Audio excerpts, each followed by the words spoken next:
There I was, waiting for the bus that was to take me on an 11,000 kilometer, 7,000 miles ride from Stockholm to New Delhi. It was September 3rd, 1974, and I was 3 months shy of 21. With me was my girlfriend Elizabeth and 3 dozen young travelers, half of which were women. Around us were parents and friends who were there to see us off on our 3.5-month adventure. Eventually, Bill and Bull, 2 weathered blue Scania buses, arrived and parked on the railway overpass by the northern entrance of Stockholm's Central Station. We said our goodbyes, picked up our luggage and stepped onto Bill. There were a dozen seats in front of each bus, since most of the seats in the back had been removed and replaced with particle boards topped with thin foam mattresses. We had no air conditioning, so all we could do when it got hot outside was to open the ventilation windows. I didn't own a credit card, and we had no mobile phones, no email, no World Wide Web, no Wi-Fi, no Skype, and no Facebook. MP3s were not around yet, nor were portable Walkman cassette players, so we had to make do with the radio on the bus, if the reception was good. Back then, the world was analog. I brought a large light blue and ultralight Fjällräven backpack that had my red sleeping bag strapped to the bottom of the frame. I had strategically packed the bare minimum of clothes and personal items, a couple of books, notebooks, a thermos flask, a water bottle of metal, malaria pills, and charcoal tablets for diarrhea. A burlap bag from an army surplus store held my 2 cameras, a Rolleiflex 35 and the Nikon F with a flash and 2 lenses, 35 and 105 millimeters. I had stuffed 55 rolls of film, 30 Kodak Tri-X, 10 Kodak Plus X, and 15 Kodachrome 2 for slides in the side pockets of my backpack. My passport and $400 in American Express traveler's checks rested in a thin nylon pouch under my shirt along with $100 in cash. That was it. Opatija, a small town just north of Rijeka, was our first stop at the Adriatic Sea. It was morning, and the customers were inspecting crates full of fish that the fishermen had unloaded from their boats. A little later, we were back on the buses, heading south on a road that was winding its way through the rocky landscape that at times looked completely dead. In the distance, the Dinaric Alps seemed to be floating in a blue haze. The thermometer in the bus read 100 Fahrenheit. Our next stop was Thessaloniki, the second largest city in Greece. We parked next to a street market where a hefty butcher in a white apron slammed his meat cleaver so hard that one could almost feel the thuds in the air when the steel hit the chopping board. Chunks of meat alongside whole turkeys and chickens were hanging in front of the small shop.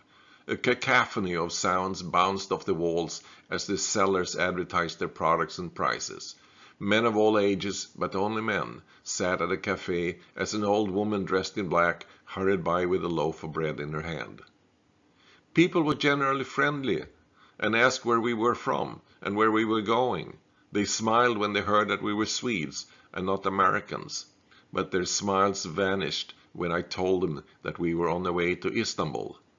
One butcher made a sign with his hand, signaling that the Turks would cut off our heads. Istanbul was a dangerous place, he said.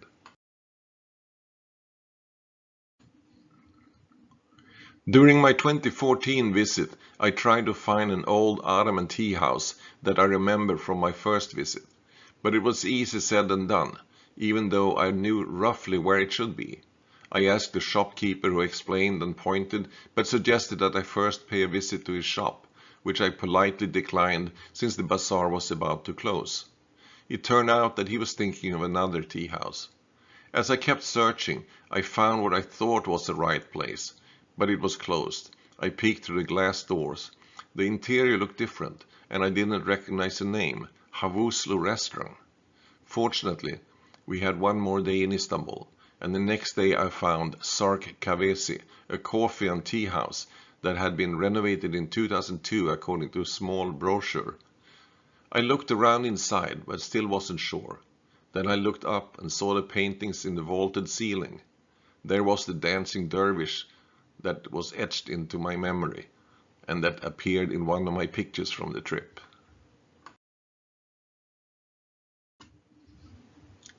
Mashhad is a large city in northeastern Iran.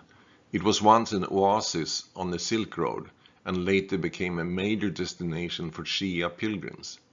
It's home to the Imam Riza Shrine, a huge religious center that has gone through extensive renovations and expansions since we were there.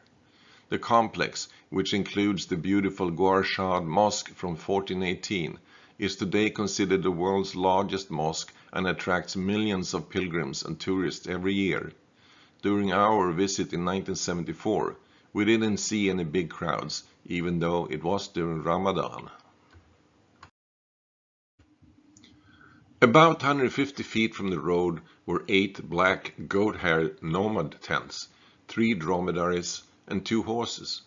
I walked up to one of the tents, and when I came around to the side turned away from the road, I saw a man sitting there with 2 small children. I pointed to my camera to find out if it was okay for me to take a photo. He nodded, reached back and took out the bag with his rifle and placed it over his left shoulder. He looked proud as he faced me and my camera. I took my picture, thanked him, and walked back. As I climbed onto my bus, we heard shots being fired. The rest of our group rushed back to our buses, afraid that we had overstayed our welcome. We arrived in Torkham late in the afternoon of October 4, 1974, and we were told that we could not continue the same day since it was too dangerous to cross the Khyber Pass at night. There were bandits and robbers, and one of the villages along the way was called the Den of Thieves. We had to wait until the morning before we could continue. Elizabeth and I were dead tired and fell asleep early on in our bus.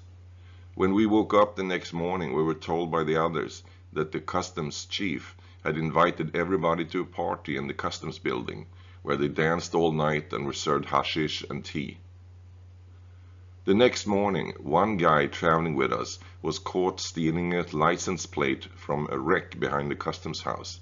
He thought it would be cool to have a license plate with Arabic script, but this was no laughing matter.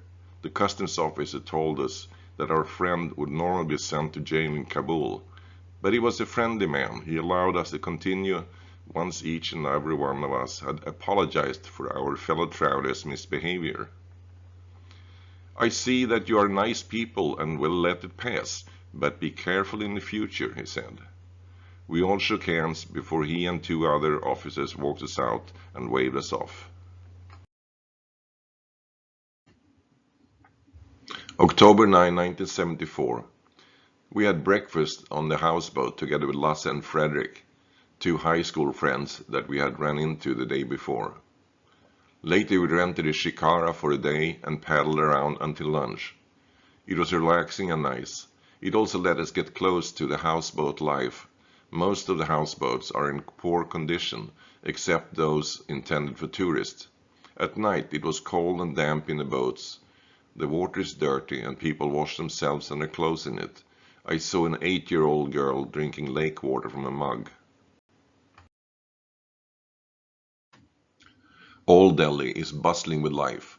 We enter a river of bicycles, cycle rickshaws, scooter taxis, horse-drawn carriages, bullock carts, taxis, push carts, buffalo carts, and carts pulled by big white cows. The streets tremble with life. Carefully and skillfully, the rickshaw boy takes us towards Jama Masjid. It is dark and we are shocked by the contrast with New Delhi, where we have wasted 3 days. We're also a bit scared, since we are still traveling in ignorance. Elizabeth is shocked and cries. The fear gives way when we leave the rickshaw and forget ourselves. The stairs up to the mosque are full of people, many beggars, children, adults, and the elderly, lame, thin, and disfigured by illness. When the beggars see Elizabeth crying, they stop and look at her with understanding. They do not raise their hands. Some look surprised and the children look curious. I get the impression that they feel sorry for my friend. It seems that the skinny women with their skinny children understand us. Maybe it's just my imagination, but it makes me want to cry. In the midst of this indescribable distress and humiliation, they emerge as fellow human beings. In Chennai, which was then called Madras, we visited the Swallows of India, a Swedish charity that ran a handicraft program to fund aid projects. They also had a medical center and an educational project in the slums. There is an unofficial slum between Suranarayana Chedi Road and the Bay of Bengal. It's called Cherian Nagar and was estimated at 12,000 people in 1971. But our Swedish friends at the Swallows estimated to hold 20,000 people. The organization has not been able to do much, but their mere presence made the government improve the situation as it wants to show a good face to foreigners. Hence, it's fairly clean and healthy slum. Håkan, one of the Swedish aid workers, told us that there are homes for the lepers where they can also receive care, but many earn so much from begging that they prefer to stay in the tourist districts. Having rested a couple of days, we took a bus from Trivandrum to Alleppey, and then a 3-hour boat ride through Kerala's backwaters to Karayam.